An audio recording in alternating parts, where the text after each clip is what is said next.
இனிவரும் காலத்திலாவது இந்த பெண்கள் தொடர்பாக பெரியோருக்கு புரிந்துணர்வு இருக்க வேண்டும். இன்றைக்கு குடும்பத்தில் கூட ஒரு தன்னுடைய மனைவியை கூட ஏசவோ பேசவோ அடிக்க முடியாது என்ற சட்டம் இருக்கின்ற அதே சந்தர்ப்பத்தில் யாரோ ஒரு வீட்டு பெண்ணை எவரோ தள்ளி விடுவதும் அல்லது அவதூறாக நடத்துவதும் என்பது மிகவும் கவலைக்கிடமான விடயமாகவதை நாங்கள் பார்க்கின்றோம்.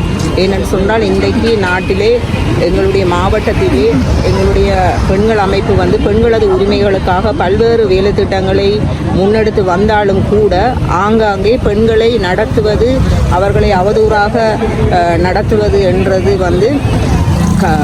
தொடர்ந்து நடந்த வண்ணமே இருக்கின்றது. தேர்தல் காலம் என்ற காரணத்தினாலே இந்த போராட்டத்தில் இருந்து தற்காலிகமாக நாங்களும் விடைபெற்று செல்கிறோம் என்பதை இந்த சந்தர்ப்பத்தில் கூறுகிறோம். சட்ட அணுகுமுறைகள் இருக்கு. நீங்கள் அந்த சட்ட அணுகுமுறையில் உங்களோட பிரச்சனையை தீர்வு முயற்சிக்கணும். அப்படி தீர்வு கிடைக்கலைன்னா நீங்கள் ஜனநாயக வழிமுறை உங்களோட எதிர்ப்பு வெளிப்படுத்தலாம். தேர்தலுக்கு முறை தேர்தல் ஒன்று நடைமுறையில் இருக்கிற நேரத்தில் நீங்கள் எப்படி ஆர்ப்பாட்டம் சமாதானமாக அதுக்கு நிறைய நீங்கள் ஆர்ப்பாட்டத்தை கலைஞ்சு போக வேண்டும் என்றால் நான் கலைக்க